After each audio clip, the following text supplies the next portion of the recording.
Olá pessoal, tudo bem? Estamos aqui mais uma vez em um Papeando com Pamplona e mais uma transmissão ao vivo aqui no SESC Cursos Online.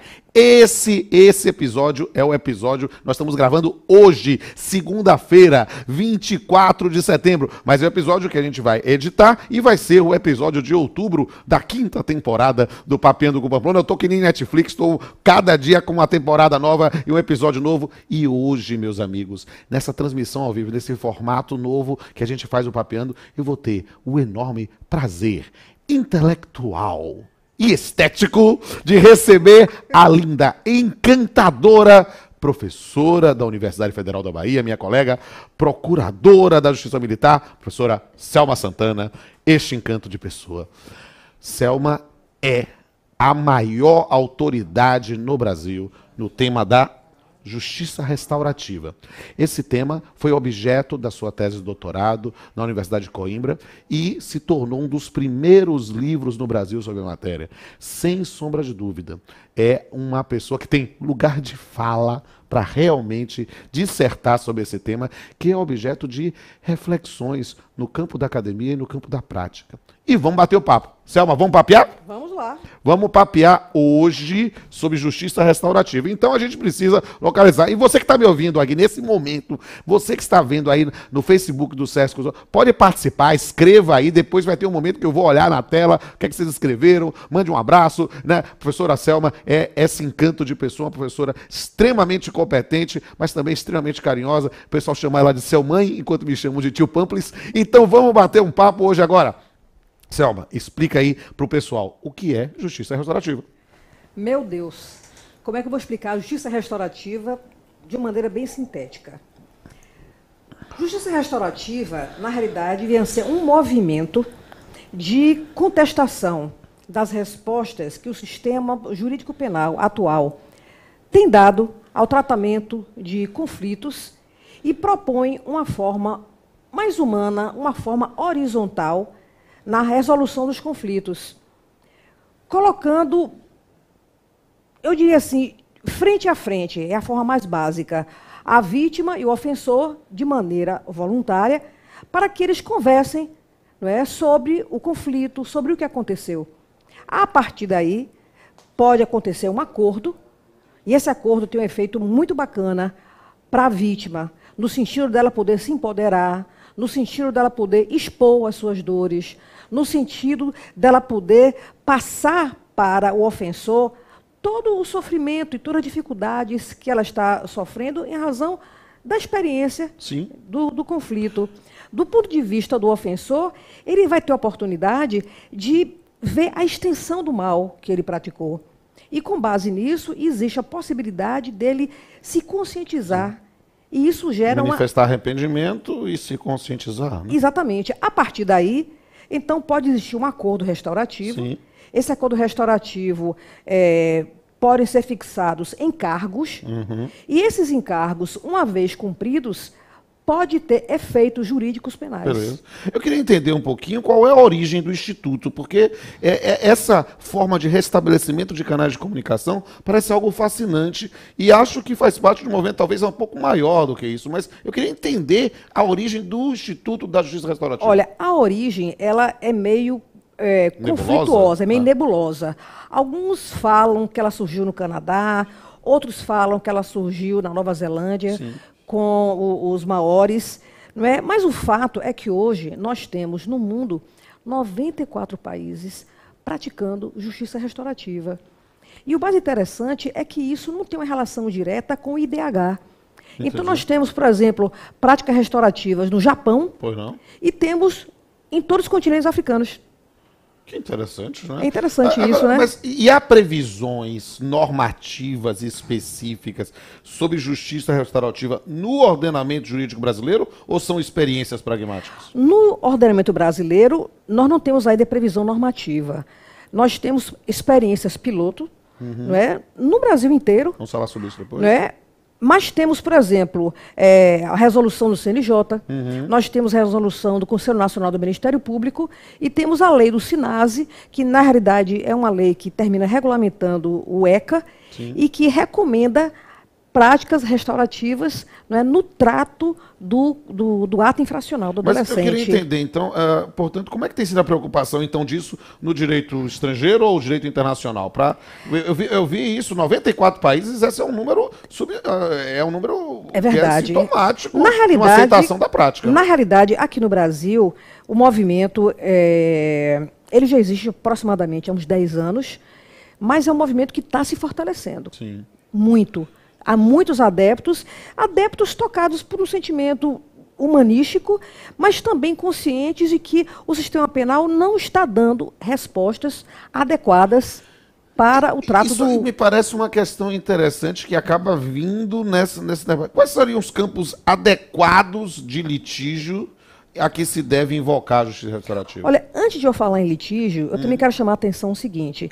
Existe uma linha de justiça restaurativa que procura tratar não exatamente o conflito de alguém com alguém, mas conflitos internos. Sim. Então nós temos, por exemplo, a linha de Kay Pranis, é uma estadunidense, não é, que ela defende o quê? A cura pessoal, através de práticas restaurativas. Interessante Não é? isso. Essa é uma linha. Mas também existe a linha do conflito. Sim. E isso não quer dizer que o conflito seja necessariamente um conflito penal. Então, por exemplo, é muito utilizado em conflitos de vizinhança, Sim. conflito nas escolas, Sim. não é?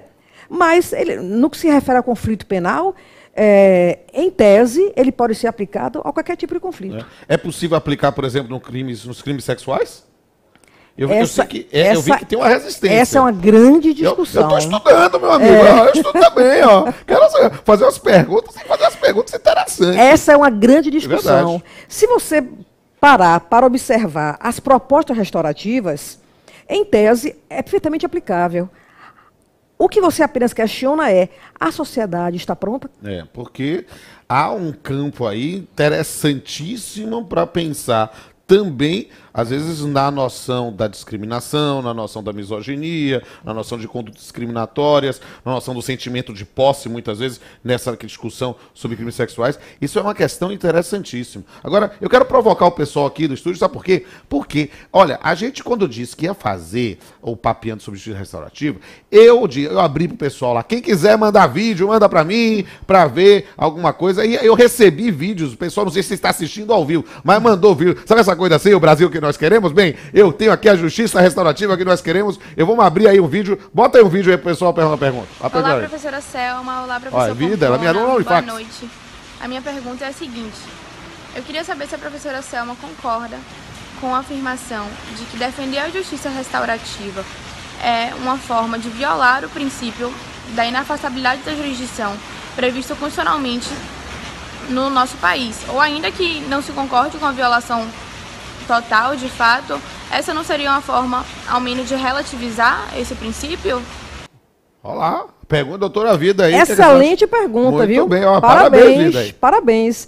Observe, quando se pensa em práticas restaurativas, na perspectiva do conflito, ela pode acontecer em qualquer fase. Sim. Pode acontecer na fase de inquérito, fase processual e fase de execução penal. Mas vamos pensar a partir da fase do recebimento da denúncia ou da queixa. Certo. Nessa perspectiva, não existe um afastamento ou uma relativização da atuação no judiciário. O judiciário apenas vai atuar de maneira diferente. Sim. Não é? Como o judiciário vai homologar, se for o caso, o acordo restaurativo. O judiciário vai fiscalizar o cumprimento do acordo.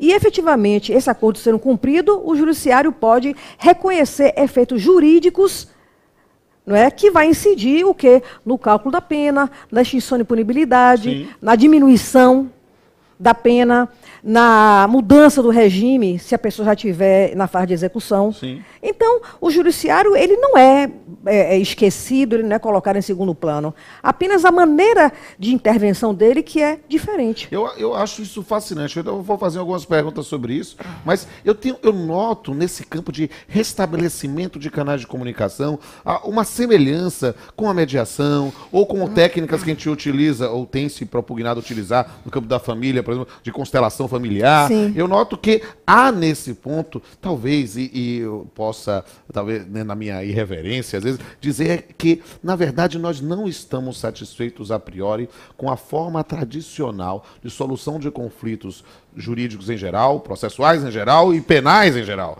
E nesse ponto, talvez, a busca de uma forma alternativa, que não é uma negação da jurisdição, mas sim uma utilização de uma forma para restabelecer o canal, seja fascinante. Sim. E o mais interessante é o seguinte, não é qualquer saída em razão da insatisfação das respostas historicamente conhecidas, mas é uma saída marcada por uma profunda humanidade, uma valorização da vítima, que a vítima ela tem sido historicamente esquecida no processo penal. Exatamente. Não é? E uma grande possibilidade que é oferecida ao ofensor dele poder perceber a extensão do mal que ele provocou. Eu fico, sabe, me permitindo uma reflexão pessoal da área da academia, eu vejo uma aproximação, às vezes, e aí o meu lado de filosofia do direito, com a ação comunicativa habermasiana, alguma coisa assim, parece-me que é uma ideia de um restabelecimento, eu acho que é uma coisa interessante mesmo. Ó, mas o pessoal me lembrando que tem mais vídeo, peraí, tem mais vídeo aí, bota o vídeo no povo!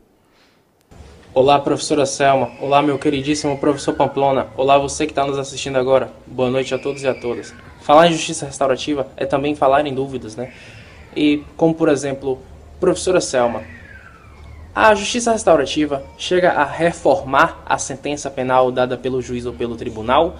E segunda dúvida, como funciona essa coaplicação da justiça restaurativa e a justiça comum? Muito obrigado. Vamos juntos. É isso aí. Excelente pergunta também. Os meninos estão danados. Estão danados, pessoal. Estão danados. Os quebra-bom, minha filha. Esse é da UFA, esse é da UFA. Bom, na realidade, aí foram duas perguntas. A primeira é muito fácil. Não é que ela reforma a sentença penal.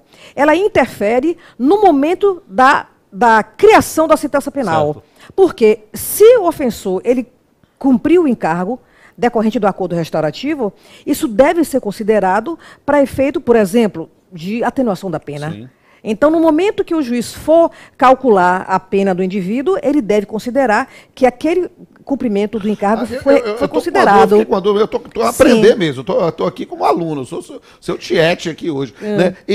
Mas, ou seja, a utilização de um recurso de justiça restaurativa, a realização de um acordo restaurativo, né, mesmo cumprido, ele não exclui a persecução criminal? Ou seja, eu posso, cumpre-se o acordo restaurativo, mas mesmo assim ainda pode haver a sentença? Evidentemente, porque a justiça restaurativa, ela não tem uma proposta abolicionista. Ela tem uma base abolicionista, ou seja, ela abarca todas as críticas abolicionistas ao sistema. Certo. Mas ela não propõe uma abolição do sistema penal. Entendi. Não é? Não propõe. Eu fiquei curioso também quando você falou numa pergunta anterior sobre a utilização disso na execução da pena. Eu fiquei curioso, não tenho pergunta sobre isso, assim, pré-gamar, mas eu achei, como é que é feito isso? Porque já há a persecução criminal, já há a condenação, nós estamos executando a pena e vamos tentar nos valer disso. Qual seria o efeito para o processo? Muito bem. Eu estou curioso, eu estou aprendendo. Eu sou tiete aqui. Os efeitos podem ser vários. Certo. Evidentemente que aquele que está no regime aberto, ele tem mais movimento. Sim. Não é? Então, no caso do regime aberto, se pode pensar numa suspensão condicional da pena. Entendi. Decorrente do cumprimento do acordo restaurativo. Ótimo. Quem está em regime semi-aberto ou fechado, a movimentação é menor. Entendi. Mas ainda assim, ele pode passar por um acordo restaurativo. Porque muitas vítimas, a depender do delito, muitas vítimas se satisfazem com um mero pedido de desculpas. Não é? Uma vez aqui, foi um detalhe interessante, eu fiz uma entrevista com um jovem professor de Alagoas, o Marcos Errar. Veja aí, gente, vocês estão me vendo aí agora? Bota aí no canal Pamplona, segue lá, aprendi com o Rodolfo, meu filho, ó. Entra no canal, segue, se inscreve, ativa a notificação e dá seu like, né? Bota seu like lá. E veja lá, eu acho que foi na 3ª temporada, o Marcos Errar, num grupo que estava analisando os efeitos jurídicos de um pedido de desculpa. E note como a gente, às vezes, fala tanto de boa fé, mas a gente só vê pedido de desculpa ser o quê? Como prova de confissão. Né? E quando, na verdade, deveria ser o restabelecimento de uma relação que foi desgastada ou que, quiçá, né, destruída, e nós estamos, talvez, renascendo das cinzas, tal qual o Fênix. Exatamente. E na realidade, isso termina fornecendo uma outra visão da vítima. Sim. Porque nem sempre a gente pode afirmar que em todas as situações a vítima quer a mão pesada do Estado. É. Então, a depender do delito, ela quer o quê? Naquelas conversações, ela quer ser respeitada. Olha, eu digo isso, eu digo isso às vezes como juiz, sabe? Eu sou um cara que, eu estou como juiz há 23 anos, né? Às vezes, eu não dispenso interrogatório, não gosto de dispensar interrogatório, não. Por quê? Porque quando eu sento, as pessoas querem falar. E às vezes a pessoa bota pra fora lá, eu na minha área, mas nesse caso, trabalhista, o indivíduo conversa, fala, e aí gente, peraí, tudo bem, botou pra fora, eu vi, vamos tentar fazer um acordo? E a gente consegue, porque a pessoa teve ali alguém pra ouvir, sabe? Olhar o cidadão, não tratar o cidadão como número, mas sim como ser humano. Acho que isso é fundamental. É preciso, é preciso. Ó, mas o pessoal me dizendo que tem mais perguntas aí, ó. Vamos lá. Joga as perguntas no ar aí, ó. Olá, professor Pamplona, professora Selma. Eu gostaria de saber quais são as principais dificuldades para a implementação de práticas de justiça restaurativa aqui no Brasil, tendo em vista que nós adotamos um modelo punitivista. Tudo bem. Dona Thaís, ó. Vamos lá. A maior dificuldade que nós temos no Brasil vem a ser o que Álvaro Pires chama de racionalidade penal moderna. Sim. Que, na realidade, é um sentimento de resistência ao novo, associado a uma ideia ainda retribucionista do delito. E, infelizmente, embora no Brasil o movimento restaurativo esteja crescendo muito, Sim. mas há uma resistência, até porque os índices de criminalidade aumentaram muito. E a gente hoje está vivendo um clima muito grande de intolerância. Então, eu considero que essas são as maiores dificuldades.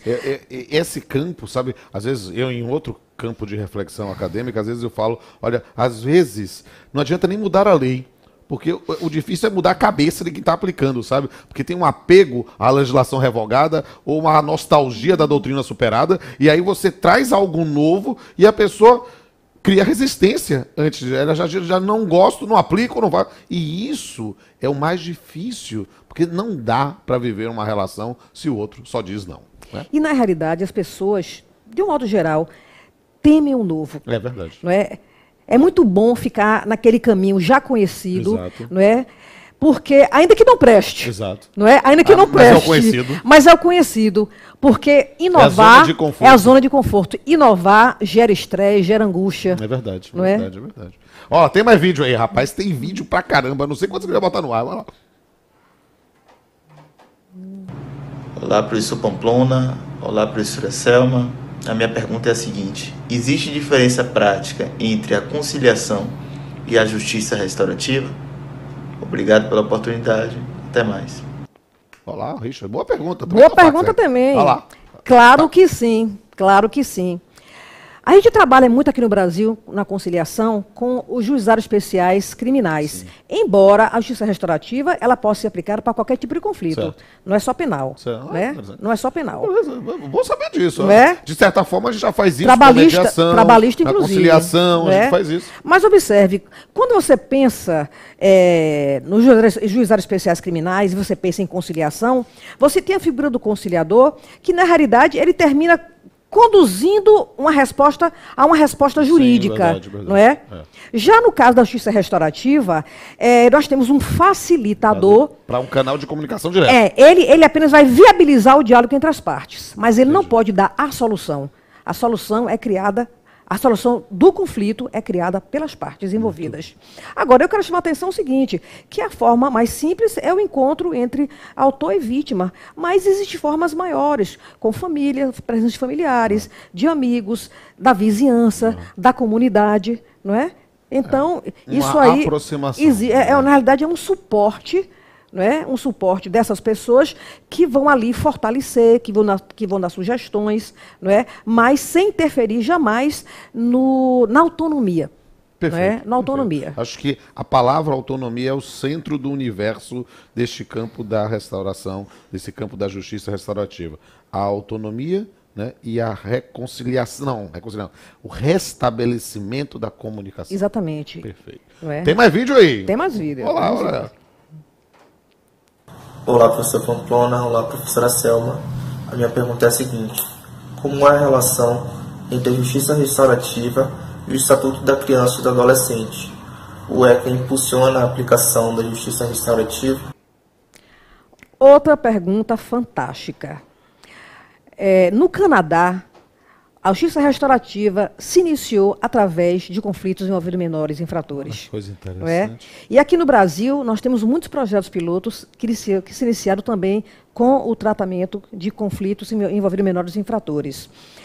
Mas o mais incrível, nós temos a lei do SINASE, que é a lei que regulamenta o ECA, Sim. e a lei do SINASE, ela prevê práticas restaurativas, não é? No trato do conflito de menor infrator com sua vítima. Só que não é aplicada. Mas olha, parece-nos que é uma oportunidade, até quem sabe fazer um papeando sobre isso, especificamente sobre ECA, a gente pode discutir isso. Ó, o pessoal diz que tem um monte de pergunta para entrar no ar, mas vamos restringir a somente uma, porque realmente o negócio tá pegando daqui a pouco tempo e eu quero fazer minha pergunta também, e eu tenho que abrir o Facebook depois para saber o que é que tá no ar, esse tipo de coisa. Prepara aí, povo, né? E bota a última pergunta. Professora Selma, professor Pamplona, meu nome é Esther e minha pergunta é a seguinte: a justiça restaurativa só pode ser aplicada em casos de crimes considerados mais leves? E quem a realiza? Em tese, ela pode ser aplicada para qualquer tipo de crime, não é? Em tese. A questão é, vamos pensar na sociedade brasileira. O que é que a sociedade brasileira suporta? Não é? Por exemplo, tem uma juíza, que eu gosto muito dele, admiro muito, que atua em práticas restaurativas em Planaltina, em Brasília. Sim. E ela tem aplicado práticas restaurativas para crimes de grande potencial ofensivo. É mesmo? Não é? Eu estou curioso agora. Vou conhecer. Quero conhecer essa colega depois. Exatamente, a doutora Catarina. É muito corajosa. Mas, na minha avaliação, né, em tese, para qualquer tipo de delito. Mas, nesse momento, na condição que se encontra o Brasil, eu acho que não dá ainda para crimes de grande potencial ofensivo. Esse é um campo de investigação que eu quero aprofundar, porque parece-nos que acho o tipo de crime que pode se desenvolver, acho que a gente pode ter um campo amplo de atuação, mas acho que a gente esbarra novamente na questão da cultura. Eu queria perguntar, agora do ponto de vista procedimental, como é que se dá? A justiça restaurativa exige uma procedimentalização específica? Cada magistrado conduz? Como é que é isso? Não, o magistrado não participa. Não participa? Não participa. Como é que é? Fala um pouquinho, explica para o pessoal que deve estar curioso. Na realidade, existem vários métodos, não é? Desde o encontro... Bom, existe o quê? Encontros de facilitadores, psicólogos, geralmente, individuais, com a vítima, com o ofensor, preparando eles para esse encontro. Que pode não acontecer. Entendi. Né? Que pode não acontecer. Mas, uma vez eles concordando em participar, esse encontro pode acontecer em qualquer fase. Né? Em qualquer fase. Pode ser somente eles dois, como eu falei. Pode ser com amigos, pode ser com a vizinhança, pode ser com a comunidade. Vamos pensar, por exemplo, que naquele episódio que teve da barragem, sim, né? Ali era um momento muito bacana para poder se colocar prática restaurativa envolvendo quem? A comunidade. A comunidade e os donos da empresa. Se perdeu, mas tentaram ir pelo caminho normal de conflito e até hoje não tem solução. É verdade. Né? Até hoje não tem solução. Mas é interessante isso, que o juiz ele não participa. E muitos juízes têm resistência porque pensam assim, eu vou ter mais trabalho. E na realidade, ele já pega o acordo feito e ele vai homologar ou não. E muitas vezes, por exemplo, se for um crime de pequeno potencial ofensivo, ele vai somente extinguir a punibilidade. E que é interessante a gente compreender que não podemos ficar dimensionando a utilização ou não por ter mais ou menos trabalho, né? Não é um trabalho, é uma missão. E a nossa missão, como magistrados, é pacificar conflito. Ou seja, se vai por um jeito, se vai por um outro, a gente não pode ser escravo da meta de sentenças ou de conciliações, né, que é estabelecida pelos órgãos administrativos. Não, nós temos que lembrar sempre que o processo judicial parece um jogo. Tem regras como um jogo, mas não é um jogo. Ali nós estamos trabalhando com a liberdade, com as esperanças, com o patrimônio de alguém. E por isso ter essa perspectiva de não sentenciar mais um, mas resolver um conflito, pode ser o diferencial. Tem que ser esse Tem que ser diferencial. assim, tem Não que dá ser mais. assim. Agora, eu queria que você falasse um pouco. Poxa, você é a maior autoridade de um país sobre justiça restaurativa. No país, não. Ah, eu digo, No país, pra não. mim você é. Eu digo do universo. E digo logo. O que é interessante? Eu queria que você falasse um pouco, até por causa da sua visão ampla sobre a matéria, quais são as principais experiências, aí pensando até, notadamente, aí nos estudantes aqui da Bahia, mas de todo o país. Quais são as principais experiências que você faz um diagnóstico na Bahia e no Brasil sobre Muito bem. justiça restaurativa? Bom, na Bahia, nós temos uma iniciativa, né, o pioneirismo da desembargadora Joanice Guimarães, né, que ela, enfrentando muitas resistências, ela conseguiu implantar o núcleo de justiça restaurativa de segundo grau no Tribunal de Justiça. Hoje, existe também uma vara especializada que funciona na Liberdade. Sim. Então, nós temos essa experiência piloto aqui na Bahia. Quando se pensa em pioneirismo também no Brasil, existe o Rio Grande do Sul, Certo. com um juiz fantástico, e a referência, realmente, ele é a referência no Brasil, que ele é Alberto Branchet. Certo. E ele tem influenciado uma geração de magistrados no Rio Grande do Sul, de forma que hoje nós temos muitos municípios no Rio Grande do Sul, onde esses magistrados aceitam práticas restaurativas. Oh, quero conhecer, doutor Alberto, quero conhecer o senhor, porque quem sabe a gente faz um papeando contigo no futuro. Mas temos também, curiosamente, práticas restaurativas em delegacia de polícia em São Paulo. É mesmo? Chamados NECRINs. Temos também delegacia de polícia em Belo Horizonte. Interessante isso. Temos núcleos em Brasília. Nós temos núcleos também em Manaus, temos em São Luís. Então, na realidade, eu penso assim, que são polos, são pessoas que já despertaram para essa humanidade. E que se tornam multiplicadores. Multiplicadoras. Né, então, né? na realidade, é uma rede Sim. que as pessoas estão se dando as mãos e essa rede está cada vez aumentando mais. Amém. E é preciso dar as mãos para que a gente possa tecer dentro dessa rede um campo ainda maior. Exatamente. Então, eu acredito que hoje nós temos, do ponto de vista de regulação, temos o SINASE, temos as resoluções, né, dos conselhos, não temos ainda nada mais legal. Mas eu espero que com esse novo Código de Processo Penal, não é, que seja inserido isso. Certo. Porque a sociedade está pedindo. Agora, eu queria entender, nós falamos aí sobre a disciplina normativa, Sim. né, sobre situações de normatização, portanto, em abstrato. Concretamente, os tribunais têm se manifestado sobre a validade das práticas de justiça restaurativa? Nós temos uma construção de uma jurisprudência sobre isso? Não, ainda não, ainda não. O que nós temos é um grande estímulo, não é, pela ministra Carmen Lúcia, sobretudo quando ela foi presidente do Supremo, que ela fez movimentos, fez cartilhas, numa questão muito polêmica, que é a questão de práticas restaurativas em relação à violência doméstica. Certo. Isso é altamente polêmico. Verdade. Altamente polêmico. Mas ela abraçou essa causa. Interessante. Não é? Abraçou essa causa. Ok. Eu quero saber o seguinte, botar no Facebook, a gente está transmitido ao vivo. Então, quem sabe faz ao vivo, a gente faz mesmo. E aí o que acontece? Eu quero saber quem é que está ao vivo aí vendo, porque quando o pessoal propôs eu fazer o Facebook, a transmissão do Facebook, né? O pessoal dizia, olha, Pamplona, eu gostava daquele meu modelo tradicional, que botava o pessoal sentado no chão, conversando, na interação. Aí ele disse, não, Pamplona, aqui ao vivo você vai ter a maior plateia de todos os tempos, porque é todo mundo que está na rede ao vivo, né? Aí eu quero ler aqui os nomes das pessoas que se manifestaram lá, ou apareceram, deram um oi, deram um tchauzinho. Aqui, vai aparecer na tela aqui, ó. Eu vou ler aqui só para dizer que eu estou vendo ao vivo, ó. Cádia Santos, aqui mandou um coraçãozinho. Selmãe, rainha, beijo da Fadufla, da Tâmara. Cristina, Maria Iranildes Rafael, Valesca Motas, aí Elisete Carvalho. Não sei se desce mais, sobe aí, aparece mais gente aí. Ih, aparece mais gente aqui. Tainá Almeida, Valesca Mota, Silvana Pérez Barbosa, Fred Evangelho. Esse menino é muito bom, o Fred foi meu aluno. Gente muito boa também. Aí tem um monte de gente aí. E vai aparecendo gente, vão olhando, e esse programa vai ficar no Facebook, né? Inicialmente no Facebook do SESC Cursos Online e vai ser editado e vai entrar novamente também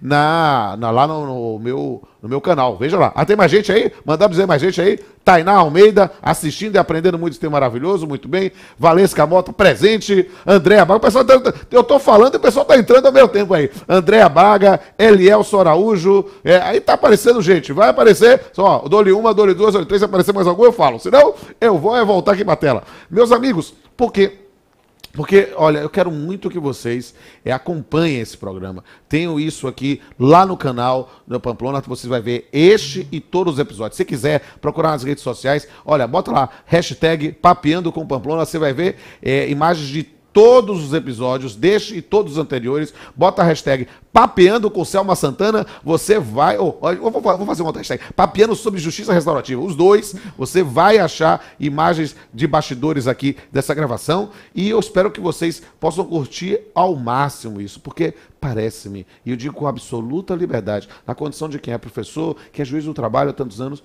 que esse tema da justiça restaurativa deve ser divulgado ao máximo, na busca efetivamente de nós tentarmos sanear, não é a melhor palavra, é tornar, na verdade, restabelecer comunicação para que as pessoas possam se sentir livres e possam efetivamente atuar.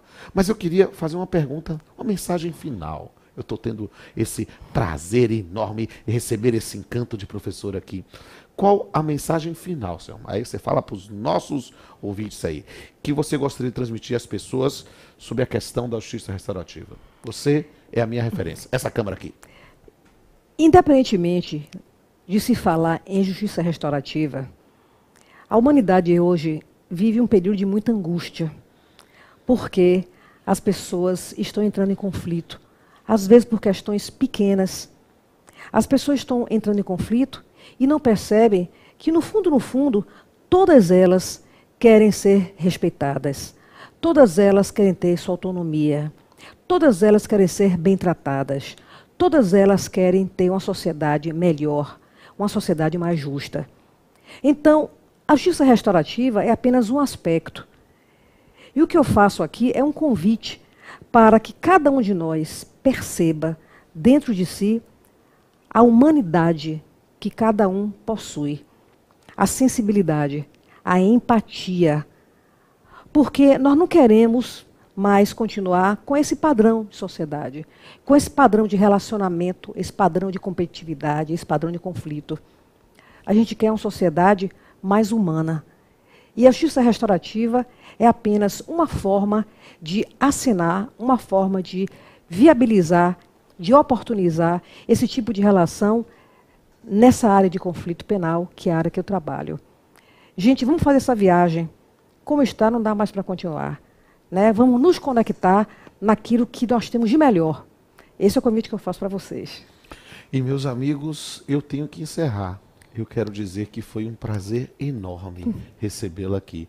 E eu quero ter mais um prazer. O momento que eu sempre aguardo no final do programa, em que eu vou poder brindar com você aqui na nossa indefectível canequinha do Papeando com Pamplona. Um brinde, minha amiga. A justiça. A justiça. E, meus amigos, é hora de encerrar. Minhas amigas, é o momento de encerrar. E vocês sabem que o Papeando sempre trabalha com essa questão das interfaces do direito com a arte, do direito com a poesia. E eu vou gravar, daqui a pouquinho, né, apenas um poema, entendendo que talvez a lógica de buscar a justiça restaurativa é a lógica de buscar, talvez, o perdão. E com o perdão de cada um de vocês, eu vou encerrar. Mas dizer que eu quero que você tenha a oportunidade de ver este e todos os demais programas no canal CESTV, no canal Pamplona, e busque nas hashtags para que você possa ver cada uma das imagens deste e de todos os anteriores. Daqui a pouco vocês vão ver o poeminha. Ao vivo, não. Mas no programa editado vai estar, logo depois você vai ver aparecer o link, logo vai aparecer tudo e você vai ver. E veja também lá no canal Pamplona, numa playlist específica, poemas em vídeos, todos os poemas já recitados, na busca de tornar o direito sempre profundo, mais leve, aliando o direito com a poesia. Até a próxima.